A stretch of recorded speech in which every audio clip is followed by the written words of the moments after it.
दिल्ली में Bhajpa core committee की बैठक, प्रदेश अध्यक्ष सीपी जोशी की अध्यक्षता में बैठक है। मुख्यमंत्री भजनलाल शर्मा सहित कोर कमेटी के सदस्य भी शामिल हुए हैं। लोकसभा चुनाव को लेकर चर्चा होगी। पहली सूची को लेकर भी मंथन किया जाना है। मार्च के पहले पखवाड़े में आ सकती है पहली सूची और ये चौथी बैठक है, देखिएगा। और इससे पहले भी पार्टी कई बैठकें कर चुकी है लोकसभा चुनाव को लेकर के। कल भी ओटीएस में बैठक हुई थी प्रदेश कोर कमेटी की, जिस बैठक को लेकर के कहा गया कि जो नेता मौजूद थे उनके द्वारा एक प्रत्याशियों के लिहाज से पैनल तय किया गया। ज्यादा जानकारी देने के लिए हमारे साथ डेली न्यूज एडिटर अदिति नागर जुड़ गई हैं। अदिति, लोकसभा चुनाव के लिहाज से चौथी बैठक मानकर देखा जा रहा है। बैठक में क्या वाकई पैनल फाइनल हुआ है और पैनलों पर चर्चा चल रही है क्या? देखिए, भारतीय जनता पार्टी का जो काम करने का तरीका है वो सर्वे के आधारित होता है, जिससे कि वो इंडिपेंडेंट हो, वो निष्पक्ष हो और ग्राउंड रियलिटी के साथ हो। भारतीय जनता पार्टी अभी पहले मध्य प्रदेश और फिर राजस्थान की बैठक लेगी, जिसमें कई अलग अलग स्तर पर सर्वे किए गए हैं और सर्वे में नंबर 1, नंबर 2 किसके नाम है वो देखा गया है।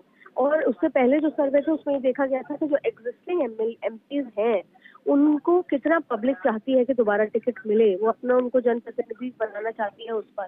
ये तमाम तरीके की बातें यहाँ पर जो है वो हो रही हैं। और आप देखिए कि आज बेहद महत्वपूर्ण दिन इसलिए है क्योंकि लोकसभा चुनाव के मद्देनजर राजस्थान की 25 सीटों पर चर्चा होगी। उसमें 4 अलग अलग स्तर के सर्वे हैं। जेपी नड्डा के द्वारा कराया गया सर्वे है, एक बीएल संतोष नड्डा के द्वारा कराया गया सर्वे, एक अमित शाह, और दूसरा जो प्रदेश अध्यक्ष अपने स्तर पर सर्वे कराते हैं।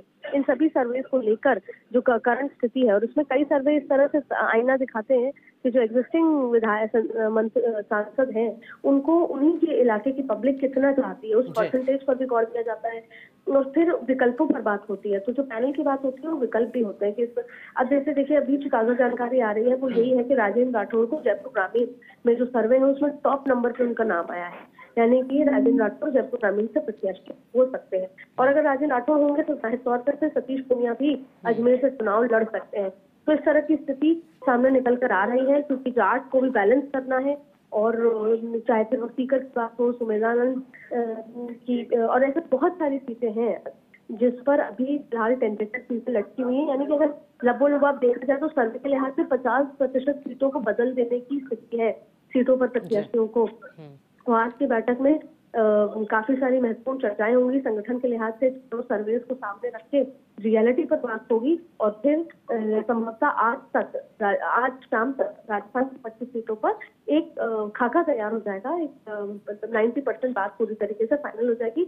10% कई ऐसे फैसले होते हैं जो टॉप लीडरशिप लेता है बिना बताए, जैसे कि सांसदों को चुनाव में उतारने का फैसला जब लिया गया था तब कोर कमेटी को नहीं बताया गया था उस तरीके से, या फिर सीईसी में भी उसका जिक्र नहीं हुआ था। लेकिन उसके बावजूद भी बाद में फैसले होते हैं तो 90% सब कुछ तस्वीर सामने हो जाएगी। 10% फैसले टॉप लेवल से सरप्राइज की तरह आ सकते हैं। अदिति, एक आंकड़ा भी दे दीजिएगा, अगर सब कुछ ठीक रहा और एक खाका सा तैयार हो जाता है तो फिर लिस्ट भी आ जाएगी। क्या लगता है पहली सूची कितने नामों की होगी? 5, 6, 7? देखिए 8 से 10 नामों की पहली सूची संभव है, लेकिन क्योंकि भारतीय जनता पार्टी को जहां जहां लगेगा कि जहां पर 100% श्योरिटी है कि प्रत्याशियों को उतारना है, वो जो या तो रिपीट करना है या अगर बदल कर, क्योंकि देखिए कई ऐसी जगह हैं जहां पर सीटें खाली हैं क्योंकि वहां पर विधायक चुनाव लड़ चुके हैं नेता, तो वहां पर अब आप इसको इसे समझ लीजिए कैटेगरी ABCD। पहली, जिन सीटों पर प्रत्याशी को उतारना है, जो ऑलरेडी एग्जिस्टिंग एमपीज है उनको उतारना है, रिपीट करना है, उसका नाम अनाउंस हो सकता है। जिन जो सीटें खाली है उनका नाम अनाउंस हो सकता है। केवल कुछ सीटों को रोका जाएगा, वो वही सीटें होंगी जिन पर विवाद हो सकता है, इसलिए उनको आखिरी मोमेंट पर, कई ऐसी सीटें हैं जिन पर विवाद हो सकता है, उनको सबसे आखिरी में अनाउंस किया जाएगा। यानी पहली सीईसी की बैठक में लगभग 8 से 10 नाम अनाउंस कर दिए जाएंगे। सिर्फ उन्हीं नामों को रोका जाएगा जिन पर आपसी विवाद पार्टी के अंदर हो सकता है, या ये इंतजार करना है कि कांग्रेस किसको उतार रही है। हालांकि अभी की लड़ाई में कांग्रेस के प्रत्याशी से ज्यादा आपसी खींचतान पर ज्यादा फोकस है, क्योंकि ये कहीं ना कहीं समझ आ रहा है कि कांग्रेस के पास प्रत्याशियों की कमी है। इसलिए बहुत सारे प्रत्याशी एक ही सीट पर भारतीय जनता पार्टी के साथ हैं, के पास है। ऐसी स्थिति में कहीं आप घमासान ना हो जाए तो कई सीटों पर प्रत्याशियों को बाद में उतारा जाएगा चुनाव के कुछ समय पहले, जिससे कि वो तैयारी करने लग जाएंगे, लेकिन अनाउंस नहीं किया जाएगा जिससे आपसी खींचतान पार्टी के अंदर ना हो। अदिति, अन्य पार्टियों से आए नेताओं का क्या होगा बीजेपी में? क्या उन्हें भी तरजीह दी जाएगी, जगह दी जा सकती है? चलिए दोबारा जुड़ने की कोशिश करेंगे, लेकिन जैसा कि बता रही थी पहली सूची 8 से 10 नामों की हो सकती है।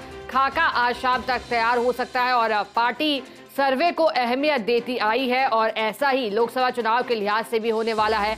सर्वे के आधार पर जातिगत समीकरणों को ध्यान में रखते हुए ये कोशिश की जाएगी बीजेपी के शीर्ष नेतृत्व की भी कि ऐसे प्रत्याशी को मैदान में उतारा जाए जिसकी विनेबिलिटी ज्यादा हो, यानी कि जिताऊ उम्मीदवार सर्वे के आधार पर समीकरणों में भी फिट बैठता हो, ऐसे प्रत्याशी को उतारा जाएगा। विवाद ना हो इसका भी ख्याल रखा जाएगा। तो ऐसी सीटें जहां लगता है कि किन्हीं उम्मीदवारों को उतारने से विवाद हो सकता है, अभी वहां होल्ड रखा जाएगा उन सीटों को।